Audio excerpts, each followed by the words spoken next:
I think it's really, really, really scary. If he's in jail, does the Constitution say that he has to be let out? I mean, he can't be president and be in a correctional facility, can he? Trump claims his arrest is imminent and calls for protests, echoing January 6th. His indictment by a Manhattan grand jury is expected, but its timing is unclear. Oof, what's going to happen with this? With former President Donald J. Trump facing indictment by a Manhattan grand jury, but the timing of the charge is uncertain, he declared on his social media site that he would be arrested on Tuesday and demanded that his supporters protest on his behalf. Mr. Trump made the declaration on his site Truth Social at 7:26 a.m. on Saturday in a post that ended with, that's this morning, guys, the far and away leading Republican candidate and former President of the United States of America will be arrested on Tuesday of next week. Protest, take our nation back. 2 hours later, a spokesman issued a statement clarifying that Mr. Trump had not written his post with direct knowledge of the timing of any arrest. President Trump is rightfully highlighting his innocence and the weaponization of our injustice system. The statement said. A lawyer for Mr. Trump, Suzanne R. Nichelis, said that his post had been based on news reports and accused the Manhattan District Attorney's Office of conducting a political prosecution. A spokeswoman for the Manhattan District Attorney's Office declined to comment. Prosecutors working for the District Attorney, Alvin L. Bragg, have signaled that the indictment of Mr. Trump could be imminent, but they have not told Mr. Trump's lawyers when the charges, expected to stem from a 2016 hush money payment to a porn star, would be sought or when an arrest would be made. People with knowledge of the matter said. At least one more... What exactly is the charge here? Was it that he embezzled these funds to do it, or whether he lied about it? I forget what the illegal part is, or that it was like campaign funds that he used to do it.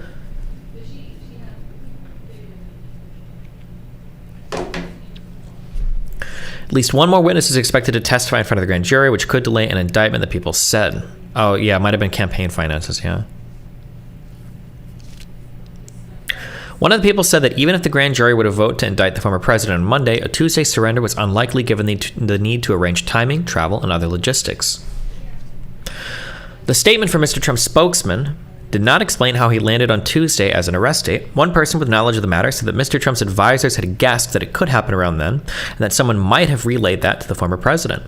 Mr. Trump, who declared his third presidential campaign in November and is leading his Republican opponents in most polls, faced his first criminal investigation of the late 1970s. He's been deeply anxious about the prospect of arrest, which is expected to include being fingerprinted, one of the people said. What is he? Does he not want his fingerprints? Are there other crimes he's worried that he'll match for? That's kind of weird. When the Trump Organization's former chief financial officer, Alan H. Weisselberg, was arrested in 2021, Mr. Trump watched in horror as television news showed Mr. Weisselberg flanked by officers in the courthouse, and the former president said he couldn't believe what was happening.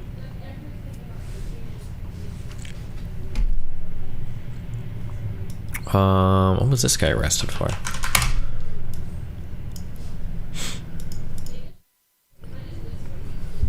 Pleaded guilty to 15 criminal charges, including grand larceny, criminal tax fraud, falsifying business records on August 18th, 2022.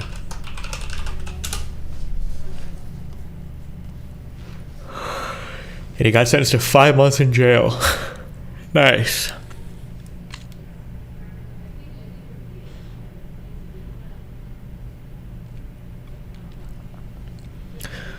It's related to Michael. Yeah, I see. Michael Cohen, Trump's personal lawyer at the start of his presidency, said that Weisselberg had arranged for the Trump Organization to pay Cohen $35,000 a month to reimburse him for hush money. Trump had asked Cohen to pay adult film actress Stormy Daniels in the weeks before the 2016 election to keep her from talking publicly about an affair that she had with Trump. July of 2018, Weisselberg was subpoenaed to testify before a federal grand jury regarding the Cohen investigation. Weisselberg was granted limited witness immunity for his testimony. New York County District Attorney Cyrus Vance Jr. was also investigating Weisselberg when the federal Vance issued new subpoenas. Weisselberg's federal immunity does not extend to state investigations. Damn. Mr. Trump's post urging his supporters to protest and reclaim the nation carried unmistakable echoes of the incendiary messages he posted online in the weeks before the attacks on the U.S. Capitol. In the most notorious of those messages, he announced on Twitter that he would hold a rally in Washington on January 6, 2021. Be there, he told his millions of followers, will be wild. At that rally on the ellipse near the White House, Mr. Trump told supporters to march to the Capitol, where the certification of the 2020 presidential election was taking place. He's under investigation by federal prosecutors for his activities before the attack. Investigators later determined that far-right extremist groups, as well as ordinary Trump supporters, had read that tweet posted on December 19, 2020 as a clear-cut invitation. They almost immediately spring into action, acquiring protective gear, setting up encrypted communications channels, and in one case, preparing heavily armed quick reaction forces to be staged outside Washington for the event. Leaders of groups like the Proud Boys and the 3%er militia movement also started to whip up members with bellicose language as their private messaging channels were increasingly filled with plans to rush to Trump's aid, demonstrating aggression and willingness to fight. Bellicose messages. On Friday evening, Mr. Trump's campaign announced what could be his first rally after an indictment, an event in Waco, Texas, where deadly clashes between federal officials and an extremist religious sect occurred 30 years ago around this time. New York officials have been discussing security arrangements at the Manhattan Criminal Court in case of an indictment, according to people with knowledge of the planning, which was first reported by NBC News. Mr. Trump is expected to be charged in connection with the hush money payment his former fixer and lawyer, Michael D. Cohen, made to the porn star Stormy Daniels, who claimed to have had an affair with Mr. Trump. Mr. Cohen made the $130,000 payment to Ms. Daniels to bury her story of the affair. The payment came in the run-up to the 2016 presidential election, and Mr. Trump subsequently reimbursed Mr. Cohen. Prosecutors are expected to accuse Mr. Trump of overseeing the false recording of the reimbursements in his company's internal records. The records falsely stated that the payments to Mr. Cohen are for legal expenses. There have been several signals that charges may be imminent. The prosecutors gave Mr. Trump an opportunity to testify, a right afforded to people who will soon face indictment, and have questioned nearly every major player in the hush money saga in front of the grand jury. Mr. Trump has denied all wrongdoing, as well as having had an affair with Ms. Daniels. Any arrest and processing of Mr. Trump would probably combine the routine steps that every defendant experiences, fingerprinting, photographing, with the pomp accorded to a former president whose every move is attended by the U.S. Secret Service. If you're a president in the United States of America and you're in a state prison, does Secret Service protect you in prison? What is even the...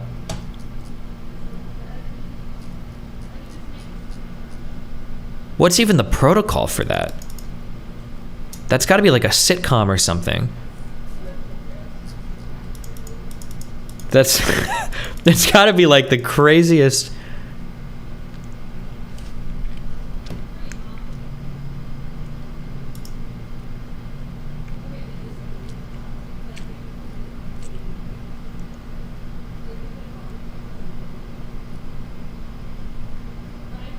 They probably don't have a protocol. Yeah, I would imagine so. Jesus. Huh.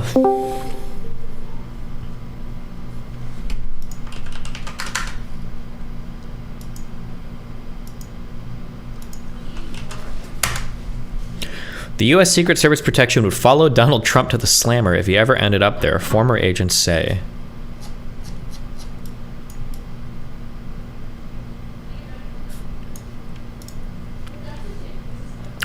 It's unclear what kinds of accommodations Mr. Trump would receive. It is standard for defendants arrested on felony charges to be handcuffed, but an exception could be made. As he awaits his court appearance, it is possible that for security reasons, he will be detained in an interview room or another confined area rather than in a holding cell. And after Mr. Trump is arraigned, he will almost certainly be released without spending any time behind bars because the indictment is likely to contain only nonviolent felony charges. Early Sunday morning, there was little evidence that Mr. Trump's new demand for protests had been embraced by extremist groups, but Ali Alexander, I was supposed to debate this guy 2 days ago, a prominent organizer of the Stop the Steal rallies following the 2020 election, reposted a message on his Telegram channel on Saturday suggesting that he supported a mass demonstration to protect Mr. Trump. Previously, I had said if Trump was arrested or under the threat of a perp walk, 100,000 patriots would shut down all routes to Mar-a-Lago, Mr. Alexander wrote. Now I'm retired. I'll pray for him, though. Coward.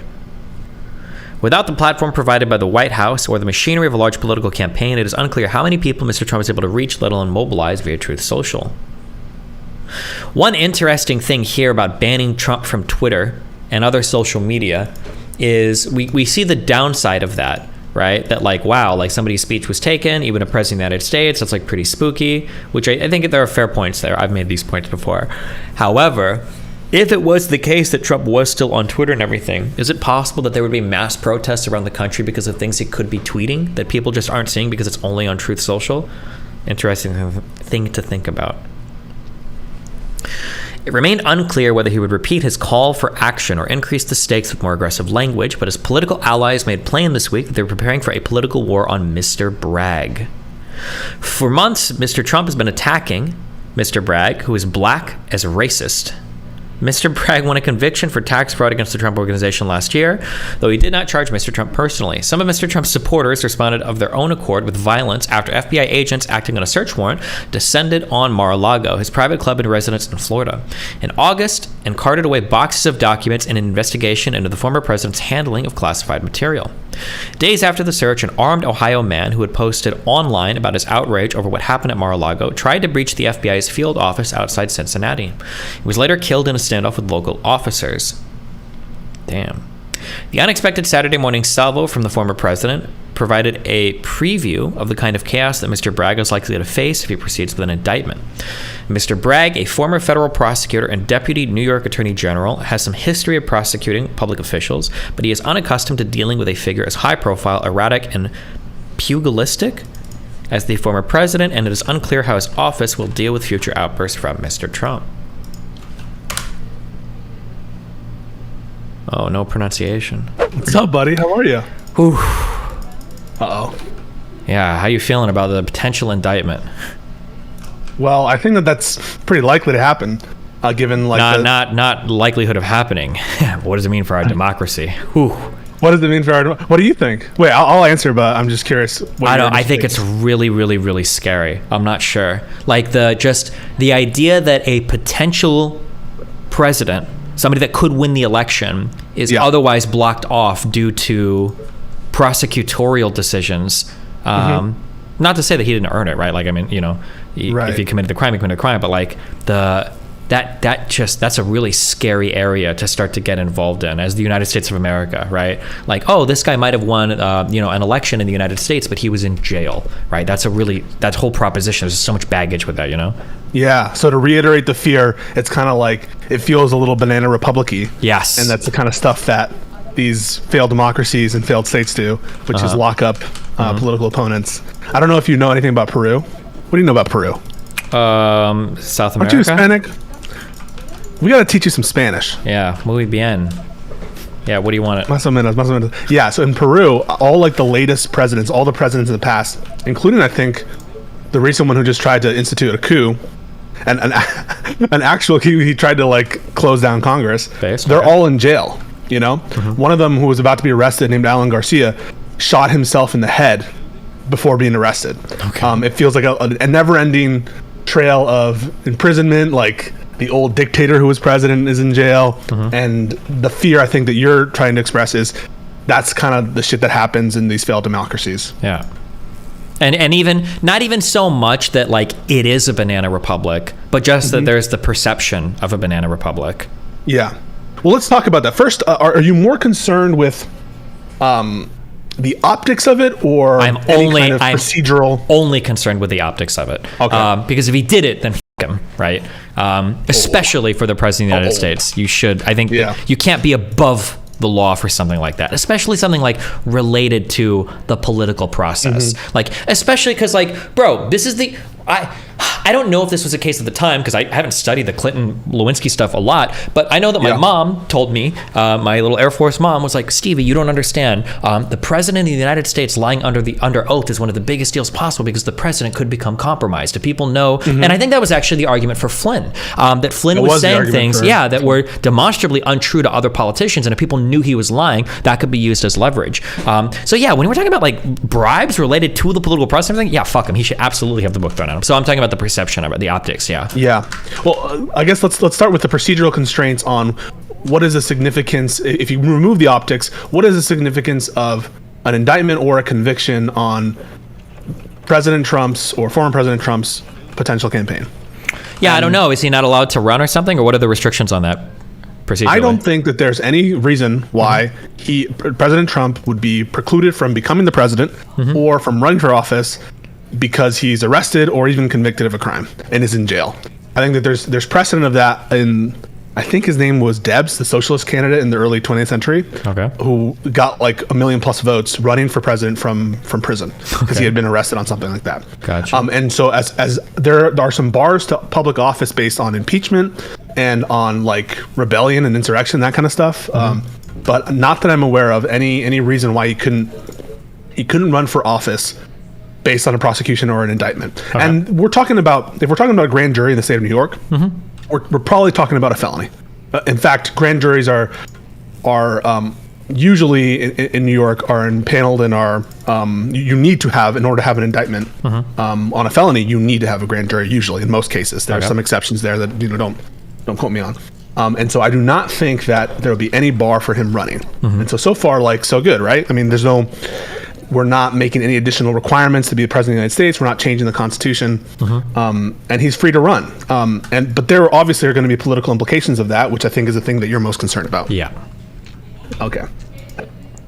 Are you more concerned with the fact that he could be indicted, or that he would never be indicted if we lived in the other world? I'm worried. Well, both would be pretty bad, but I'm worried that like he gets indicted, and then it's like, it becomes such like fodder for Republicans and all the people that already feel like the election was rigged. Imagine you've got a group of people that think the last election was rigged, and now their president gets arrested and or indicted, charged, convicted. So do you think this is serious enough for you to rise to the level of worth doing? Like, do you know what's going on here? Do I know what's going on? Yeah, but like the facts of what's suspected to be the underlying conduct that's my understanding is that he lied about political payments, or I'm sorry, he lied about payments to Cohen, where he paid him, I think it was $30,000 a month to compensate him for bribing Stormy Daniels. I think she's unnamed right now, but everybody knows it's Stormy Daniels. He bribed her as hush money for an affair that he had. And Trump, when he compensated Cohen with, I think it was campaign funds, he lied about why he was compensating him, I think. Right. And he said for legal purposes. Yeah, so it's for legal purposes, yes. Yeah. So I guess I'll start with the first act there, which is, do you think that it should be against the law if Trump had not done to just pay someone for a non-disclosure agreement? And, in exchange for you not talking about this story, I don't think that's against the law, is it? No, I don't think it is, and I don't think it should be, right? Yeah, I don't think there's anything on the face newspapers and magazines do this all the time. Right? They'll purchase a story and they'll have exclusive rights to it. And so we don't really care. It's not a bribe in the sense of what we're talking about, where it's like corruption stuff, right? Where it would be in exchange for some kind of improper service. The overlying deal seems like totally fine. Like if Trump wants to pay to have I don't know. What do you think? Because there's a lot of controversy about that with respect to Me Too stuff, where powerful people have had NDAs with people that they've had sex with. Do you think that is? I mean, assuming they have good legal representation and they agree to it, no, I don't think there's necessarily a problem there. Because it requires the agreement of the offended party, right? Or the afflicted party to say, yeah. Okay, so we're cool on that. And so the only problem would be the way that the payment was made and what its purpose was. Correct, yeah. With respect to either campaign finance laws or any state-related fraud and tax stuff, right? Or business record stuff. So the underlying facts are, I think that there were, I'm not an expert on this, I'm somewhat read into it, but not a ton. But as I recall it, there were 2 women with stories prior to the 2016 election that had alleged an affair with Trump. In the first woman, she went to the National Enquirer or some other equivalent organization, and it wasn't Stormy Daniels, to pay for them and paid in exchange for like $150,000, something like that, to have the exclusive rights to the story. And Michael Cohen kind of worked with National Enquirer and that magazine in order to facilitate that payment. And the argument from the federal prosecutors, remember this is federal campaign finance law, is for the Michael Cohen stuff. Yeah. Is that this amounted to a violation of that because he was making another corporation. Corporations are not allowed to give contributions to campaigns. I'll say it again. Corporations are not allowed under federal law to give contributions to political campaigns. Correct. This is why they use like the super PAC route and everything, right? It allows them to. Right. Yep. And keep in mind that's different from individual expenditure. So corporations are free to like spend money on ads, right, and spend money on themselves, but contributions are banned from corporations. And so Michael Cohen induced this payment, and the argument goes this payment was to help Trump in the campaign by not having that story be released. And then with the Stormy Daniels one, he actually paid it himself through some kind of shell entity to Stormy Daniels, and that payment was above the threshold of like whatever $2,000 that he's allowed to give for personal whatever bullshit for personal stuff. And so that was also a contribution that broke the law. So that all seems above board. That all seems fine. What's the problem? What do you mean it seems fine? That all makes sense, right? Oh yeah, okay, yeah. It's not fine. It's not above board. It's not fine, right? Okay, yeah. It's violating law. Yeah. Why do you think Trump should be in trouble for that? Because I think that Trump directed those payments to Cohen and lied about what they were for, right? Yeah, that's the issue I think that he's being. If Trump had actually used campaign funds to pay Stormy Daniels directly, would you have a problem with that? Or do you, it would just come down to a matter of the law. I don't know. Is that legal or illegal? Like, let's say I'm running for office and I think there's some information that might be damaging to me. Could I use campaign funds to cover that comment? I don't. If it's legal, then it's fine. It doesn't. On its face, it doesn't seem like it would be illegal to me. It doesn't seem like a bad thing, but. Right. So, like, I think that in those, I'm not an expert on campaign finance law, so just putting that out there, so someone might know better than me. But if you're using, just like you would any other contract, campaign funds are used to buy contracts with like, music artists, to buy all sorts of things. And so why would it be, as long as you know what you're when you're soliciting funds, that they know that it's going to you for whatever the purpose that you might think. I don't know if there would be a problem necessarily with that. But if Trump got a contribution, that is the payment to Stormy Daniels or the payment to the other women in the National Enquirer, and didn't disclose it, that could potentially be a problem under campaign finance law, because you're supposed to disclose all contributions. Didn't, right? Yeah. Even though he did not make an unauthorized contribution, if he knowingly received one and didn't disclose it, that could be a problem. But then the federal prosecutors aren't going after him for that, though. And federal prosecutors are the ones who have jurisdiction over federal crimes. Asterisk. And so what's going on here is state prosecutors in Manhattan, the Manhattan DA, is going after Trump for roughly the same conduct. We don't actually know what the charges are going to be, but related to falsification of probably business records and maybe like money laundering or something like that, where he's falsifying, because he's saying that he's using this money for legal expenses when he knows he's not. He's using it as hush payments. What would otherwise potentially be acceptable expenditures would be a violation of the law under New York state law. Yeah. Do you think that that's serious enough to get him indicted on a felony, the former president? I mean, if he's breaking the law, he's breaking the law, right? Especially related to like campaign or business related stuff. Like, yeah, I think it's in the wheelhouse of like his job as a fucking politician, right? Yeah. Well, what about all your concerns about like if this were just a misdemeanor offense, would you want him to be arrested for it? Would you want him to have to go up and surrender to the police and to the prosecutor's office? I think it would depend on what the misdemeanor offense was.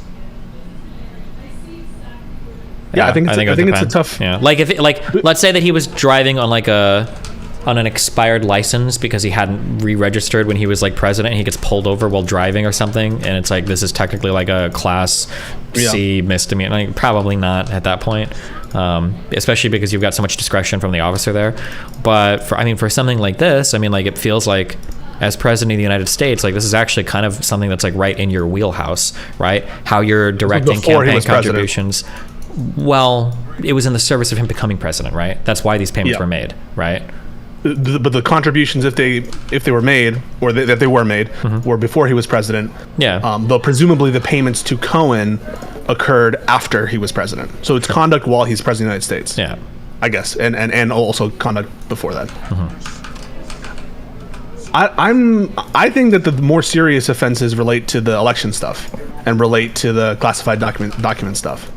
And I'm concerned. Well, I don't know about that yet. I don't know. Can we know? that? Or wait, which ones are we talking about specifically? The investigation in the Atlanta investigation in Georgia related to his phone calls with both the Secretary of State's office in Georgia. Oh, are those investigations still alive? Yeah. I thought we just moved on from that and we were like, fuck it, nah, we just did that. That's we just alive. accepted it and moved on. That's alive. And also the January 6th one that's being investigated by federal prosecutors in the classified documents case. Those are still alive. And I think that those ones are more serious. Yeah, I would agree. But if the New York one is moving along quicker, what are you concerned about?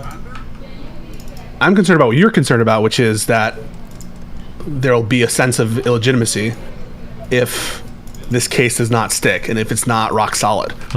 Because before it was looking like the Manhattan DA's office wasn't going to prosecute this particular thing, and for whatever reason now they're doing it.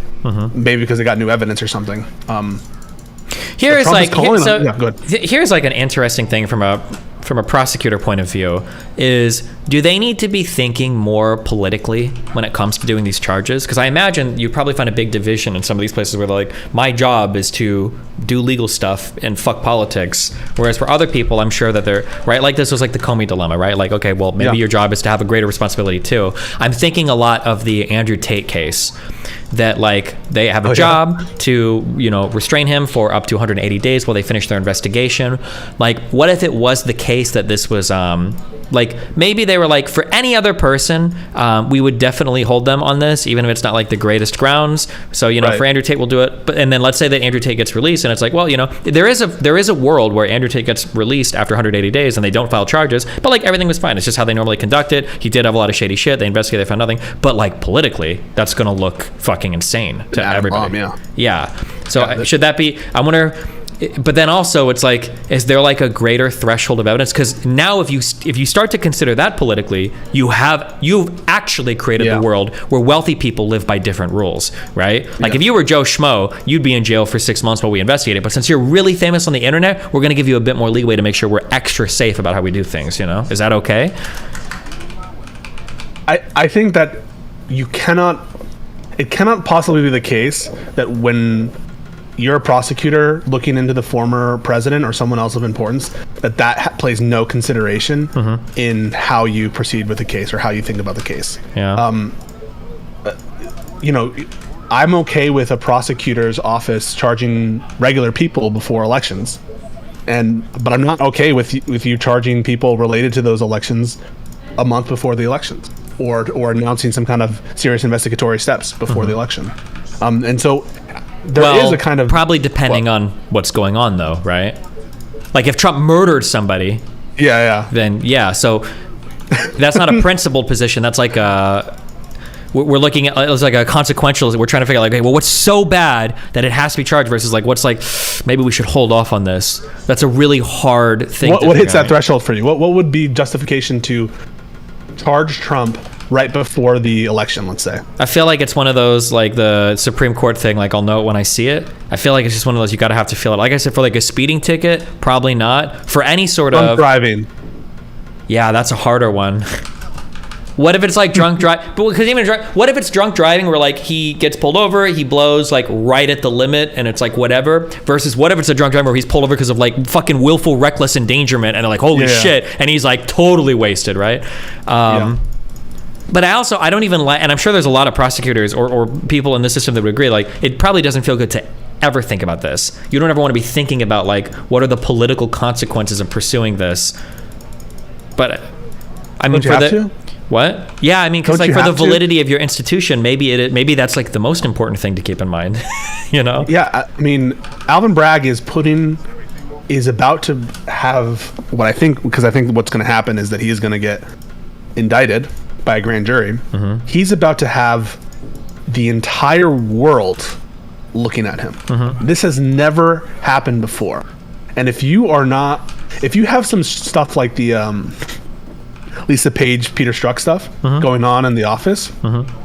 Oh yeah, like that just entire one leak. office And everybody's cell phones are going to be looked at. Every reporter is going to be looking for fucking leaks. Everybody, yeah, like you said, with a magnifying glass, every single thing is going to be analyzed so hard. Have you ever made a post on Instagram where you said fuck Trump or anything like that? Yeah.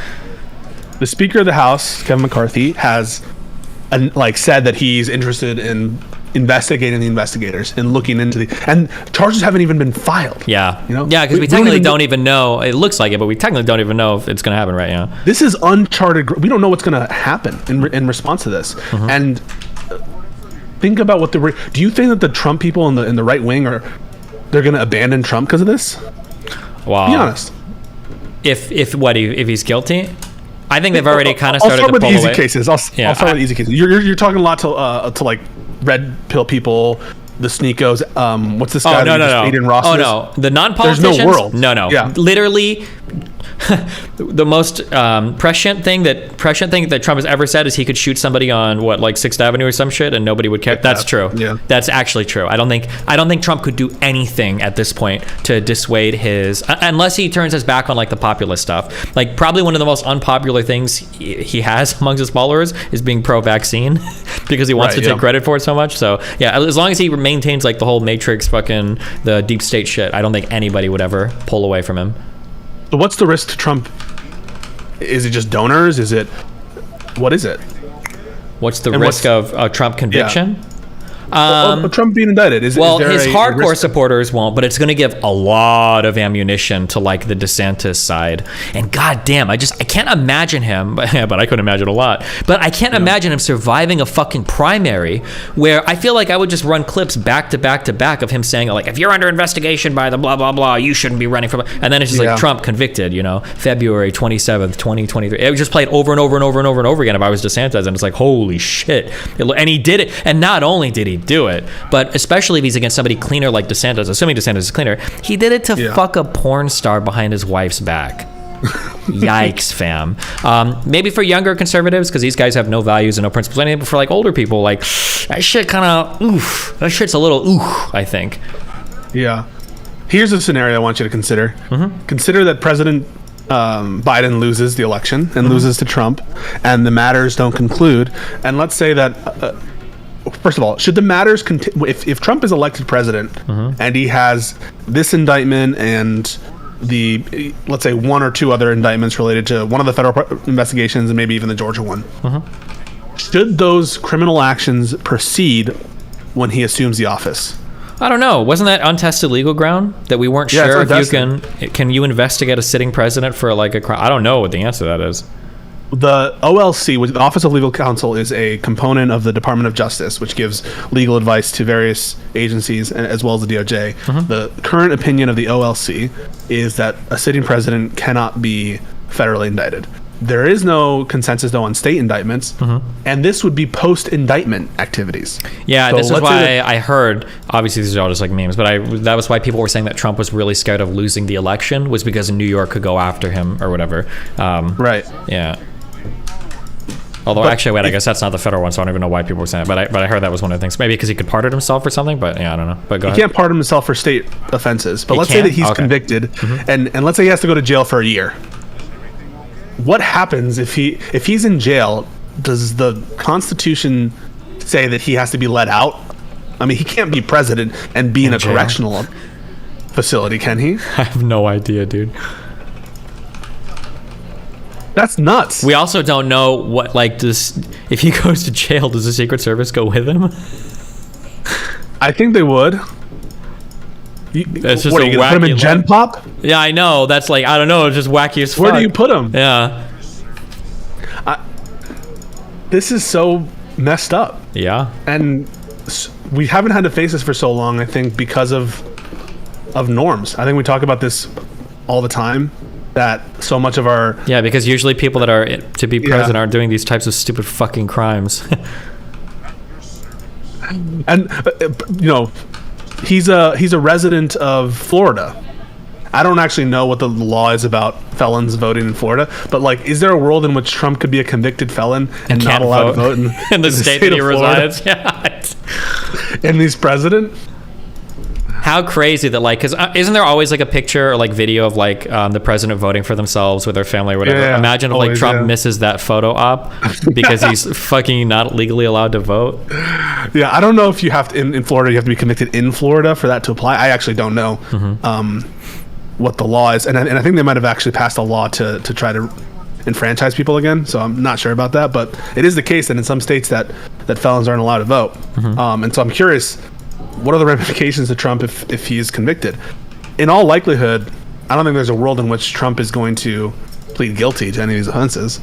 And even if he's not convicted in time for, let's say if he hypothetically wins, what about trials, right? Is there a trial going on during Trump's second term if he wins? Like, imagine you've got like the president like doing the State of the Union, and then like the next day it's like court TV with him sitting like while cross-exam is happening from like fucking, yeah, Jesus Christ. It's just like, yeah, it's so wild in so many different ways, right? Yeah. I honestly don't think, I think this is the bed that Republicans have made. And if you were to give me a bet right now, and I had to bet $1 million on who was going to win this nomination, you know, indictment or no indictment, my vote's Trump every single time. You really think he's winning over DeSantis still? Yes. Huh. Why is that? I think DeSantis has a real shot, but if you were to be honest with yourself, Destiny, right now, $1 million, you have to bet on one person to be the Republican nominee. Who are you putting that money on? I feel like DeSantis would do it right now, but I'm not sure. I could be wrong. Trump, I think, is still winning in the polls, but I don't know nationally. I feel like DeSantis could do a lot on the campaign trail that he hasn't had the chance to yet, right? People get a little bit of him in like the news and everything, but he hasn't really gotten to like flex his political chops like on a presidential campaign trail like Trump did. So it might be the case that when more of like Republican America is more broadly exposed to him, they get a more favorable opinion of him, and then that becomes something. Or maybe not, I don't know. But that's just, yeah, I'm not sure. If DeSantis does win and Trump is under like criminal process or whatever, continuing what's going on in New York, what does Trump do if DeSantis I think wins? he still tries to does he run support as an independent. DeSantis? No, Trump never ever. He didn't even fucking go to the he didn't go to Biden's like inauguration, right? Isn't he like the first president to ever do that? Yeah. Why the fuck would he first one support I know. DeSantis? Yeah, I don't think he would be so fucking salty. In which case, I think the Republicans are fucked. Yeah, no, I think no matter what, the Republicans are fucked right now because you have like because Trump's fan base represents a significant part of the Republican Party, right? They're totally 100%. fucked. Yeah. And Trump's going to eviscerate DeSantis, or we're going to try to. Yeah, of course. He already put Meatball Ron and all. Like, yeah, he's already the pedo grooming shit. Like, yeah, of course. Yeah, you'll try It's to. going to be no holds barred, and it's not going to be like one of those things. It's going to be like the Bernie supporters who couldn't bring themselves to support Clinton. Yeah, but they were such a minority of the Republican. They're such a minority, right? Of the Democratic Party. But yeah. Think about how for Trump there are, I think, what do you think, 20% of Republican voters at least who only want Trump and will do whatever Trump says. I think that number is way higher. Yeah.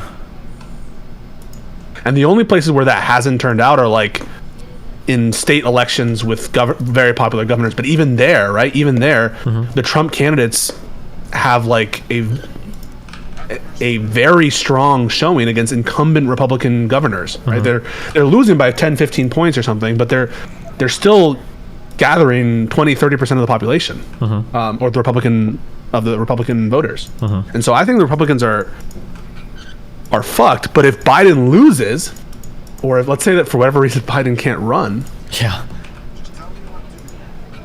the worst possible scenario would be, I think it intensifies the danger if Trump gets in office. What do you mean? It And- intensifies the danger. The indictments. Because I think that will absolutely unhinge Trump in every conceivable way. And that the next 40 years, I don't even know if we'll have a country anymore. Yeah, I'm not sure. I mean, we need to get over this. We need to pass this kidney stone that is Donald Trump. but you're fighting like Zoomers who support him. Nah, they're not even politically fucking relevant. I think the biggest issue is the older contingent of people that are still like January 6th wasn't all Zoomers, right? It was mainly like middle-aged older people if you looked outside and shit, like fat olding or bowling Republican. I'm not trying to blame all the Zoomers, but there's something about Trump that hasn't gone away, and people are are enamored by him, and nothing he'll do will change their mind.